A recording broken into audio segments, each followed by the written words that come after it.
Almost forgot to hit the record button. All right, Roger would have been very mad at me had I forgot to do that. Let's put you on this microphone here, and I think we're ready to do the show. Good morning, Sheriff. Good morning. How are you? Welcome back. It's good to be here this morning.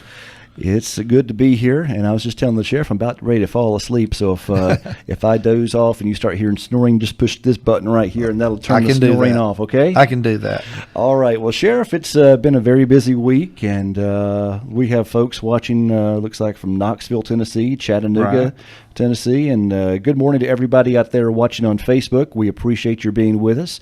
And also everybody on our radio and TV channels, we appreciate having you join us here. And again, we are on WKRK's Facebook Live page. Feel free to share this. And our whole goal here is just to keep people informed. And hopefully the audio levels are better. We did a little rewiring this week, and we're now running our control board. And the microphones that we use for radio, they're also going through the Facebook Live as well. So hopefully the audio is going to sound better for our viewers.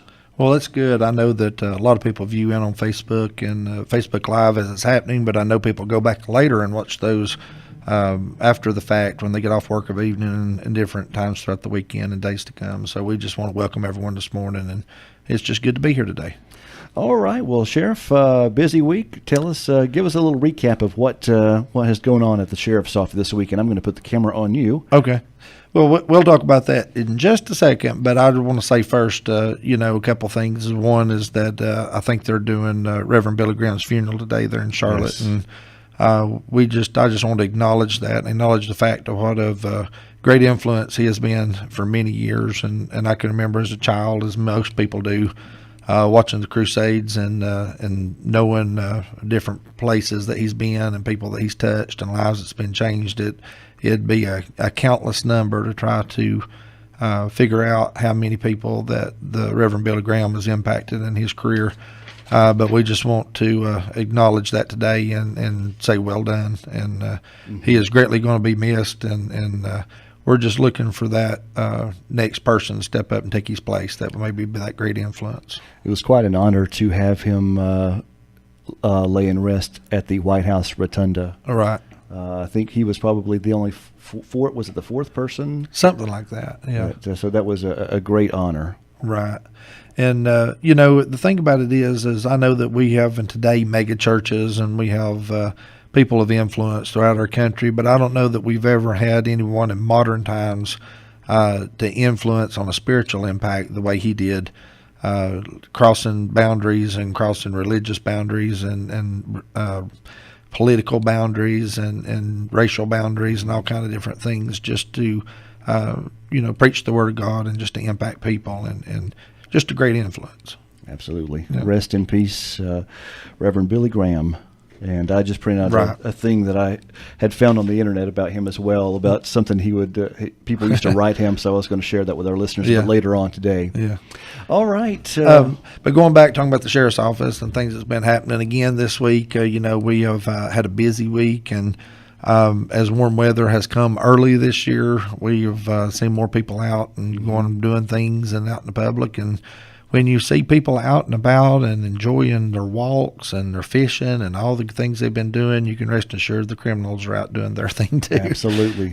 So we've had a busy week this week, and we actually were able to catch a couple of breaking and enters in progress this week and recover some property for people this week. We have made several drug arrests this week again. I know that the narcotics guys and gals was out all night for 2 different nights this week, and we're out getting drugs off the street and arresting people there. And we charged a couple people with trafficking again out of that, and we're got some more trafficking cases coming. But we're going to see some more things coming down the pike in the next couple months. We've been working with the federal government, with the ATF and with the DEA on arresting some people, and so we got word back this past week that a lot of our lab information and all those kind of things are back, and we're expecting some people to get indicted in federal court this week. So we're hoping within the next couple of weeks, so we'll start seeing some of our not just our locals here, but people reaching as far down into South Georgia and different places that's going to be indicted and arrested on federal charges. But it's work that we've been doing here in Cherokee County. So we're proud of that fact, and we're proud of the fact of that we've built these relationships with federal government and that we're working against some of this stuff. And unfortunately, when you do make those big arrests and take those people off, there's always somebody there to step in their spot Right. and take their place. So then we just start the process over again. And but our goal is to keep putting water on the fire, and our goal is to keep trying to work hard as we can to try to stomp some of the stuff out. Well, we've talked about drugs quite a bit, and not only is it a problem just as a user end, and you've made the statement before that putting users in jail is not necessarily the answer. Right. But a lot of times the use of drugs leads to the other crimes like breaking and entering Right. and reckless driving and things like that. So Yeah. just getting that all under control is a huge undertaking, and Well, I equate it like this, and this is what I keep reminding people. Our little county here in Cherokee County, when we combat drugs and crime here in Cherokee County, we've got to recognize the fact that there's a forest fire raging all around us. Mm-hmm. And it's not just what's happening here, but it's what's happening across our nation. It's happening everywhere in our nation. You're seeing huge increases in crime in North Georgia, Tennessee, other counties in North Carolina.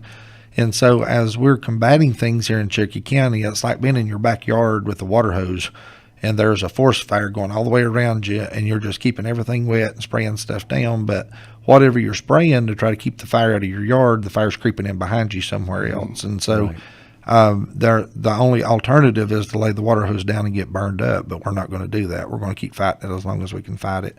Anyone that tells you, or anyone that has a solution that they can stomp drugs out completely and that they're going to clean this place up and it's going to be drugs are going to be non-existent, that's just simply not the truth. It's not going to happen. As long as people want it, as long as people crave it, as long as people are desiring to have that lifestyle, there's nothing you can do to stop it. All you can do is minimize it and try to slow it down the best of your ability. All right. Let's talk about the Day Use Center again. Monday's going to be a special day with some other added resources there. Want to tell folks about that? I think on Monday they're going to have some different disease testing there. I think there's going to be Hep C testing and some syphilis and some other things there that they're going to be testing for on Monday. So anybody that wants to come out and take part in that, that's free testing for that. Also, one of the things is our drug coalition here in Cherokee County is looking at giving away some reversal kits for overdoses, and trying to get those in the hands of the people that are users, that hopefully if we can get people who has overdosed, if we can get them a reversal kit and get it to a place where they do survive, and we can get them to a hospital and hopefully get them to a place where they can get some counseling and things of that nature, then a percentage of these people, hopefully we can help turn their lives around and get back in a good place. One of the things is we talk about these ideas and do these things. We acknowledge the fact, and we need to understand that there's no 100% success rate. So everything that we try to do, that we try to help people, there's nothing that we can do that's going to be 100% successful. There's going to be people abuse it. There's going to be people take advantage of it. There's going to be people that's going to do these things. But if we can help just a percentage of our population to become productive citizens, and what a difference we can make in our county and our area around us, and what a difference we can make in our workforce, our business workforce, what a difference we can make in other crimes that are happening around the county. And so if we can take some of those people that's drug addicted and help them get off drugs and help them get in a good place, then we're helping our breaking and enterings, we're helping our larcenies, we're helping our violent crimes, we're helping all those other things that go along with that. All right. And again, that it escaped my mind now. The Day Use Center. That was the word I was looking for. The Day Use Center is going to be open Monday and Wednesday, correct? What are the hours? From 10 o'clock to 2. 10 until 2? Yeah, and there is a meal at lunchtime. So if anybody would like to come around the lunchtime hour, there is a meal there. And that's at the Murphy First Baptist Church. That's the temporary location. Right. Is there a certain area of the church? I know that's a large over church. in the fellowship hall. If you come up the hill to the church, go to the left-hand side, and it's over on the fellowship hall side. And also, so people understand this too, there's also a place to take showers. There's a place to clean up. Mm-hmm. One of the things that one of the ladies reported in our meeting yesterday that we were talking about is she said they did have a person come in and take advantage of the showers and get cleaned up. And they made the comment when they came out, said it's good just to feel human again, just to feel clean and feel human again. So we're trying to help people take that step forward, and you can't run a marathon until you take the first step. And so Right. what we're trying to do is help them take that first step, and hopefully they'll continue to walk at that point. It was good to have Jenny Irwin on the show last week. It with was. you, and a lot of good information. And if you missed that show, you can go back and watch that on our Facebook Live page, or just go to WKRK's Facebook page, click on the videos, and you'll be able to watch that video. Right. They automatically archive once we do these shows onto our videos page, so feel free to go back and watch that, get the information from Jenny Irwin. And a lot of needs were identified, and some, like Jenny said, were a little surprising that they didn't think, that they hadn't thought about, like pet needs for pets, Right. for homeless people. Yeah, and when you think about that, and you think the needs that are out there, just talking about the pets and talking about those type of things. One of the things that we have done through the month of February, and we're continuing on into March, is to try to identify what those needs are, and what people are needing assistance with. One of the things that keep coming up over and over again is things like transportation, and housing, which we know housing is a huge deal all in itself that's going to have to come somewhere later down the road. We can't address that issue at this moment. But when you think about those things, that the needs are out there, we're trying to gather the information to where we don't bombard people with a bunch of resources that they don't need, Right. but provide the things they do need. And when you think about that, and you think about the resources that we're trying to provide for people, we don't want to also bombard our system with having to dedicate people 2 days a week and 4 hours a day of being there if their services are not needed at that point. So one of the things that we do also recognize is those needs may change.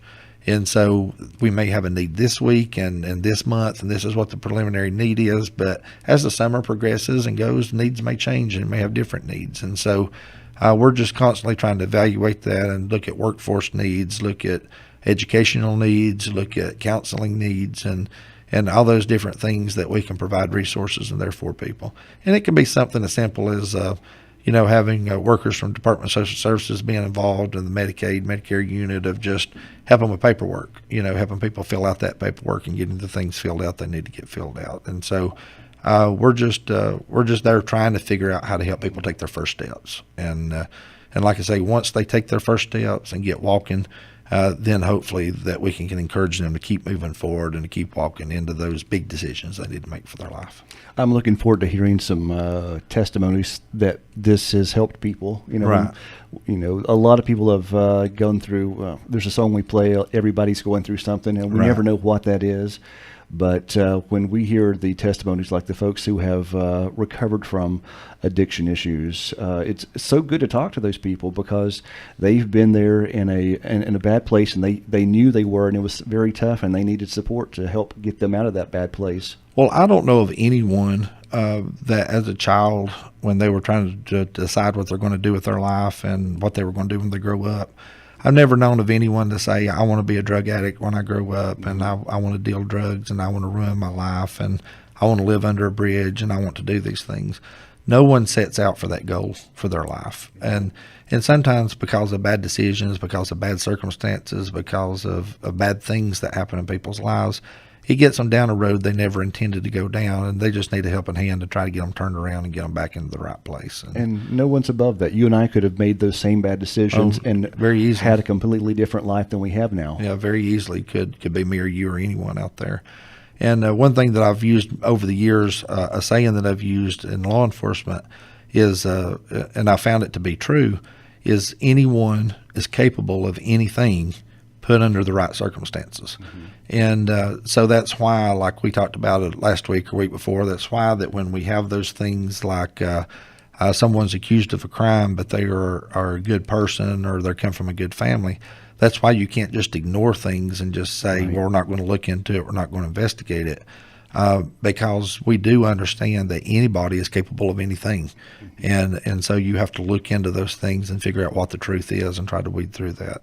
And so with these same people, that's under these bad places in their life, we going again, what I said before, I know we're not going to help everyone. We're not going to help every person that walks through that door. But if we could help just a percentage of the people, what a difference it would make in our community and what a difference it would make in the law enforcement community. Absolutely.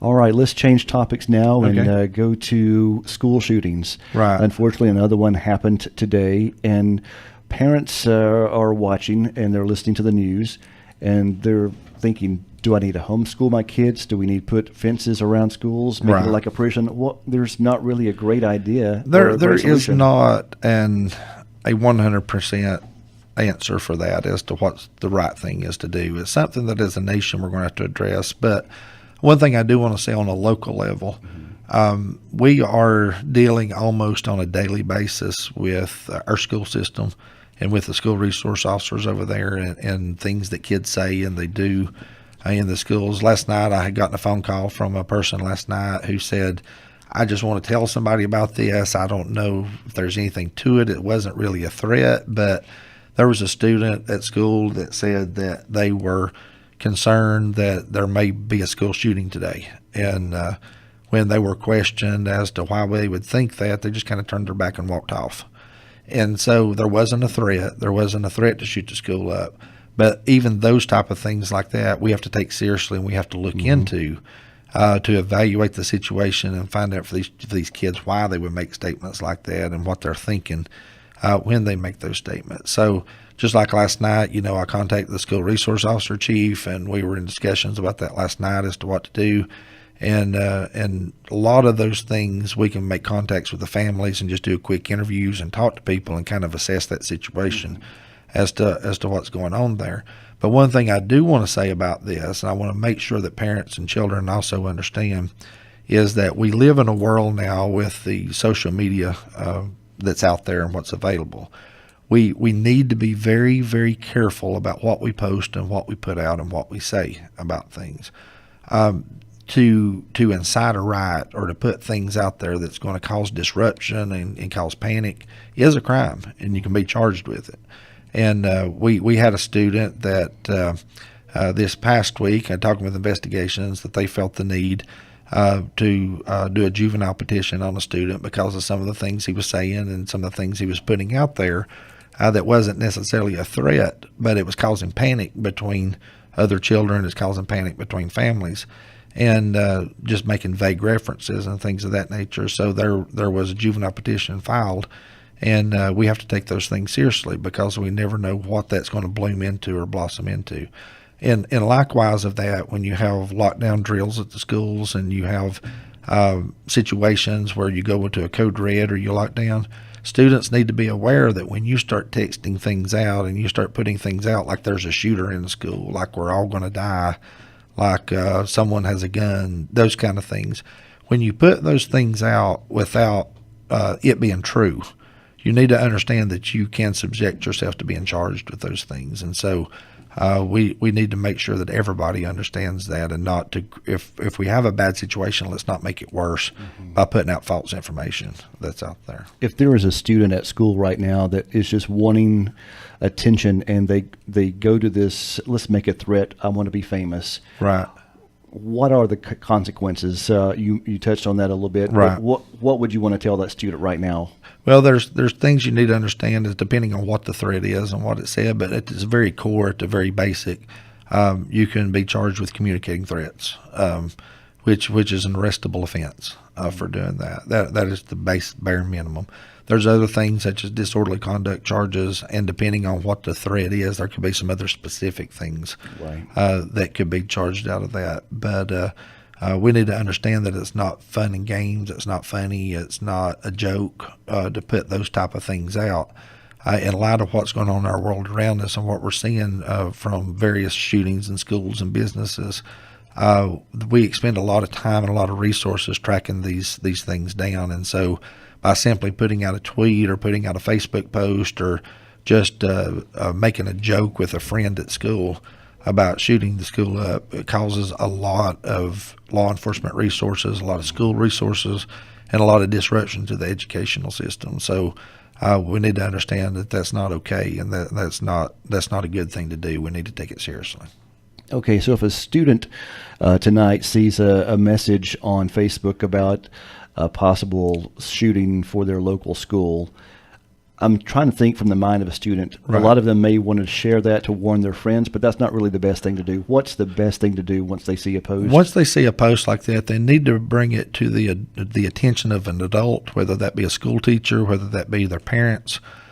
Bring it to the attention of an adult. If you don't have an adult to bring it to the attention to, send those stuff on to the sheriff's office. We've got a page at the sheriff's office. Send it on there.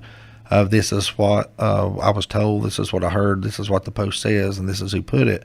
And then we'll look into it. One thing I do want to mention about that, because a lot of people don't understand the way this works, is the school resource officers are not part of the sheriff's office. They are not a sheriff's deputy. They are not part of the sheriff's office. They are employed as a company police by the school system itself. And so they work for the school system.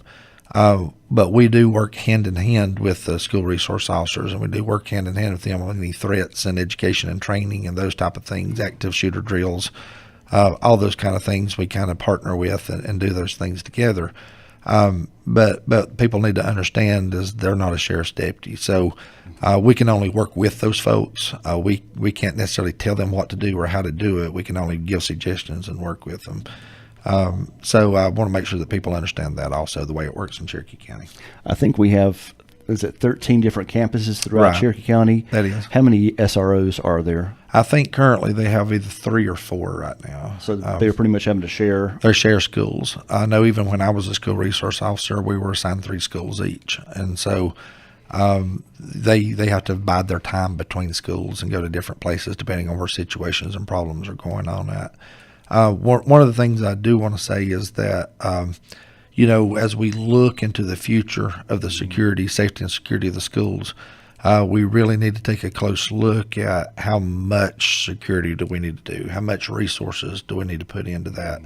And you have a mixed emotion from the public and from the system itself and from law enforcement and everyone involved, is because, there's one mindset of we live in a good community, we live in a good area, and we don't need to expend a lot of time and resources into this because the chances are so minimal of something happening.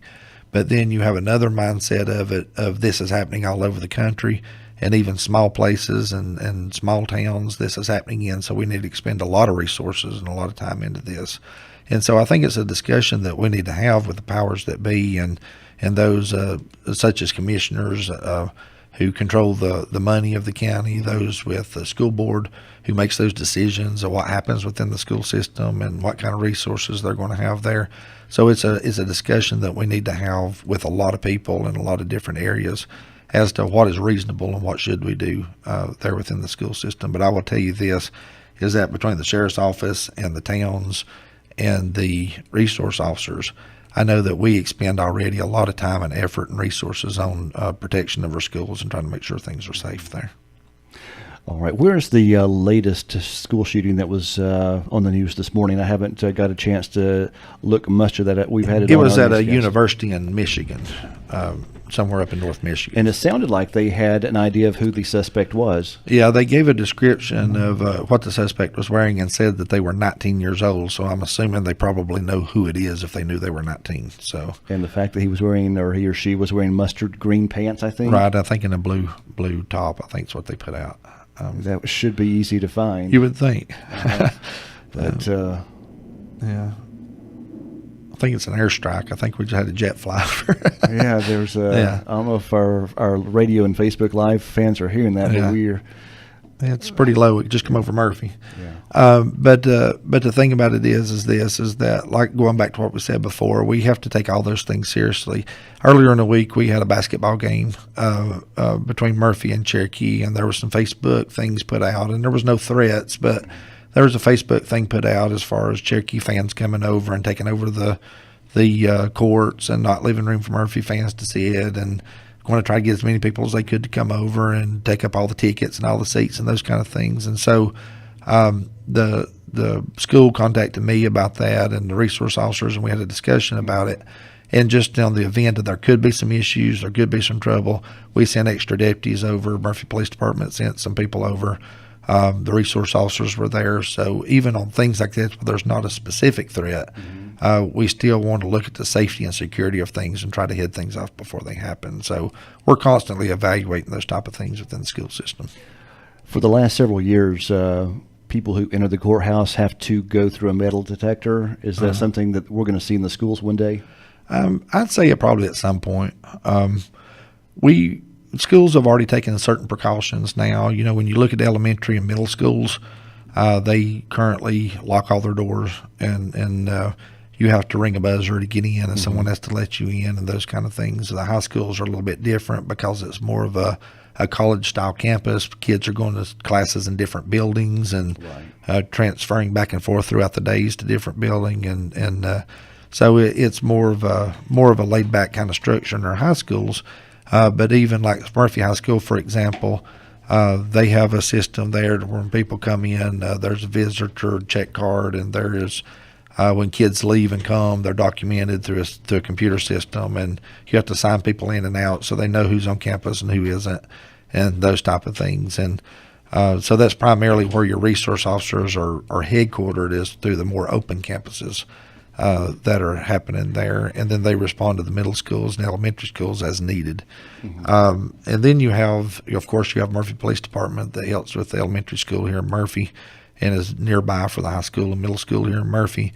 And then Andrews also has the same situation. So when they get their police department back together and where it needs to be, there'll be extra help up there in that area. And then our deputy sheriffs are, of course, out all day long, roaming through different campuses and different communities throughout our area, just trying to make sure things are safe out there.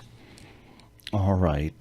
Someone asks, how about exterior fire alarms? Another one says, are the teachers carrying door jams for their rooms like they do up north? I know that through our safety trainings that we have done with the teachers at the schools, that they are different apparatuses there that they can use to barricade their doors with, and different things. I don't want to go into detail as what their resources are and what they have available. We have to be very careful about what we put out in the event that there is someone out there listening that's trying to devise a scheme to do something in schools. Right. But we do know that we do have teachers within the system that has different plans for barricading their doors and stopping intruders from coming in. And there's a nationwide discussion right now. I won't put you on the spot by getting your opinion, but the president is wanting to arm teachers, and some people think that's a great idea. Some people think that's a little dangerous. Right.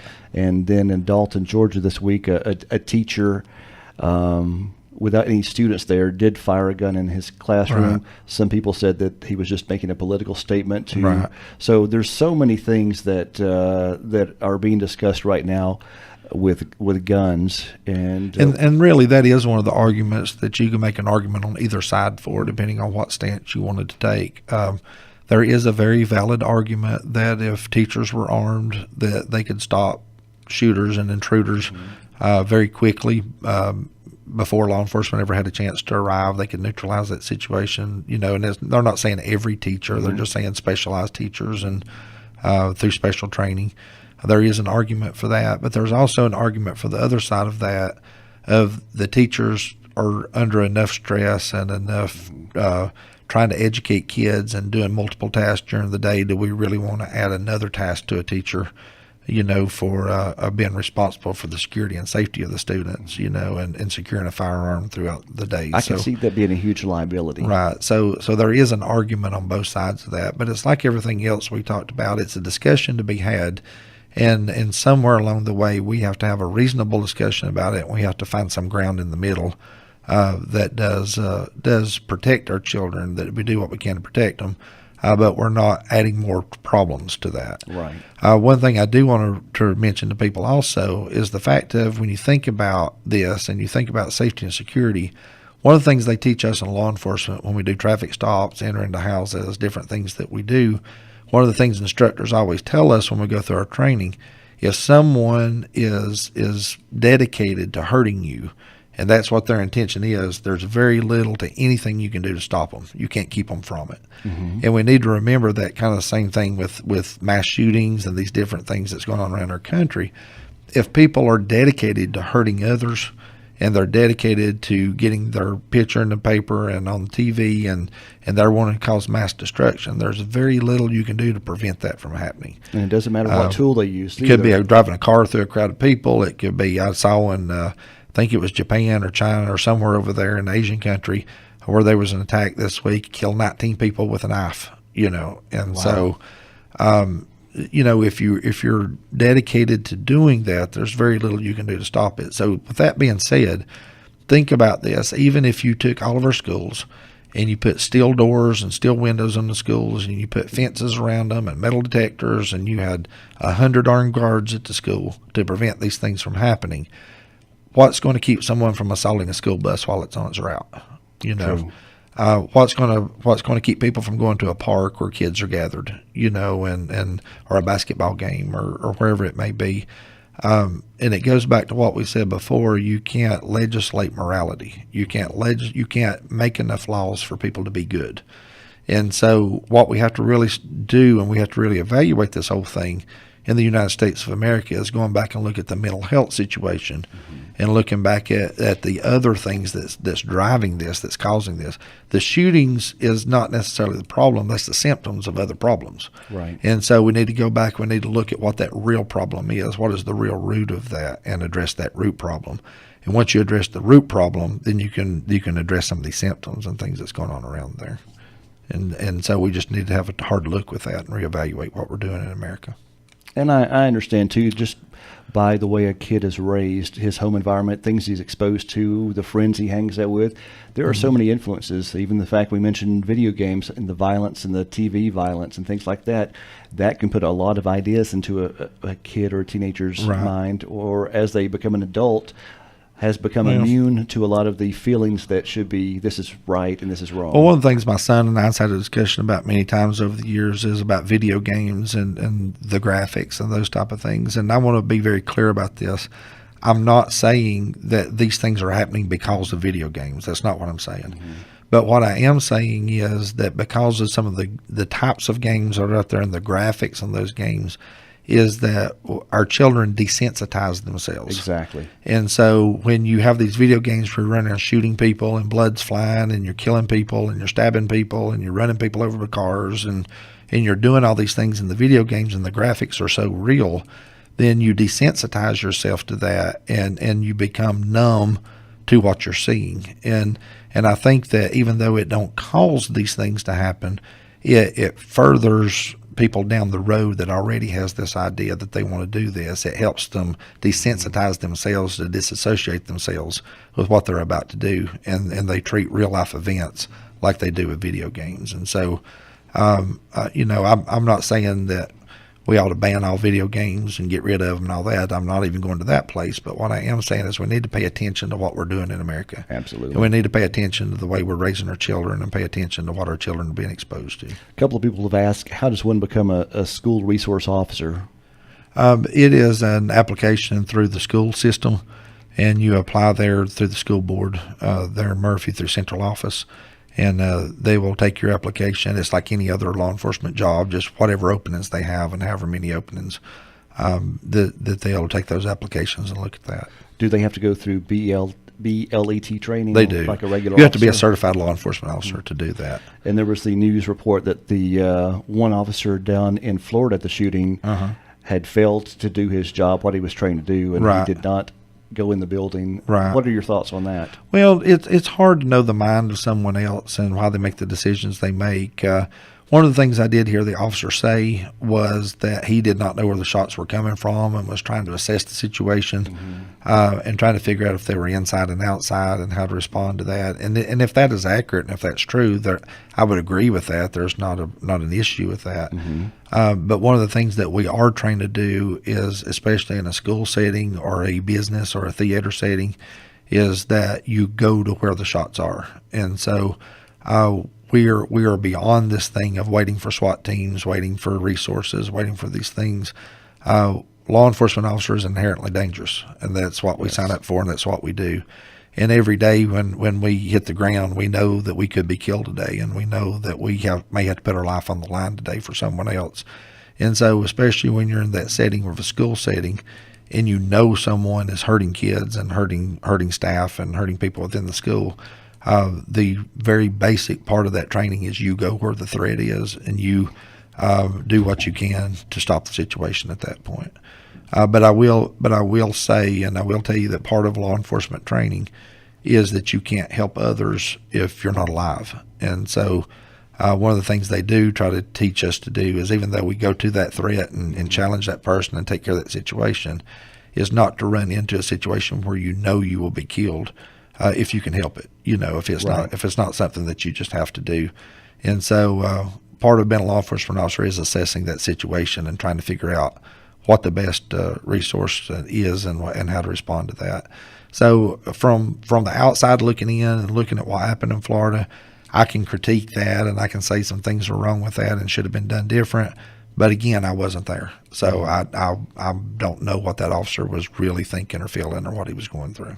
And we really can't assess a situation from a 28-second news clip. And Right. that's sometimes what we as humans do. We'll watch the news and we'll get just clips of things that, like from, say, a camera that an officer's wearing or something Right. like that. And we try to make our whole determination off that one little clip. You've mentioned that before. Yeah, and that's the thing about it. There's a lot of things go through your mind when bad things happen. So you have to evaluate that situation and try to figure out how you're going to respond to that.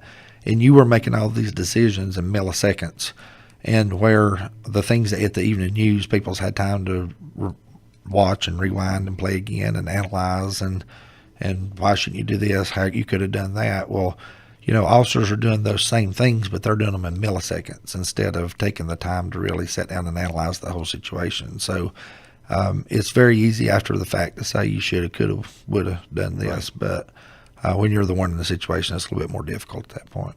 All right. Well, Sheriff, I see we're beyond time Thank now. you. So thanks for being with us, and we look forward to a continued information session in the weeks to come. And any final closing thoughts? No, we do pray for those people at Michigan today and all those that's been affected by our recent shootings. And we also need to take some time out of our day to pray for our nation, pray for our country, pray for the elections coming up, that the right people will be put in the right positions, and that we can do what we can to help our citizens and help our people that we're here to swear that we're going to serve. All right. Thank you very much. We appreciate it. We'll be talking with you real soon. You're tuned to WKRK 105.5 FM, 1320 AM, cable TV channel 25, and worldwide at country.am.